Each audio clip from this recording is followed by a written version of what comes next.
RBI floating rate savings bond FRSB एक government backed investment option है जिसे Reserve Bank of India RBI government of India की तरफ से इशू करता है। इसलिए ये सबसे सेफ इन्वेस्टमेंट ऑप्शन में से एक माना जाता है। फिलहाल इस बॉन्ड पर 8.05% पर ईयर का इंटरेस्ट मिल रहा है, लेकिन ये फिक्स नहीं होता। इसका interest rate national saving certificate NSC के इंटरेस्ट रेट से 0.35% ज़्यादा रखा जाता है और हर साल 1 जनवरी और 1 जुलाई को रिव्यू करके बदला जा सकता है। इसमें आप मिनिमम 1,000 रुपये से इन्वेस्टमेंट शुरू कर सकते हैं और मैक्सिमम इन्वेस्टमेंट की कोई लिमिट नहीं है। इस बॉन्ड की मैच्योरिटी और लॉक इन पीरियड 7 साल का होता है। जनरल इन्वेस्टर्स के लिए 7 साल से पहले पैसा निकालना अलाउड नहीं है। सिर्फ एलिजिबल सीनियर सिटीजन्स को उनकी एज के हिसाब से प्रीमेच्योर विड्रॉल की परमिशन मिलती है। टैक्स की बात करें तो इस बॉन्ड से मिलने वाला इंटरेस्ट आपकी नॉर्मल इनकम में ऐड होता है और आपके इनकम टैक्स स्लैब के हिसाब से टैक्स लगता है। अगर एक फाइनेंशियल ईयर में इंटरेस्ट 5,000 रुपये से ज़्यादा है तो टीडीएस भी डिडक्ट किया जा सकता है। अगर आप 30% टैक्स स्लैब में आते हैं तो टैक्स के बाद आपका इफेक्टिव रिटर्न लगभग 5.63% पर ईयर रह जाता है।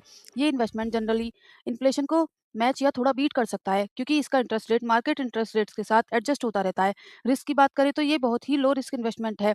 अगर आप बॉन्ड को मैच्योरिटी तक होल्ड करते हैं तो कैपिटल लॉस का रिस्क प्रैक्टिकली जीरो होता है क्योंकि इसके पीछे गवर्नमेंट ऑफ इंडिया की गारंटी होती है।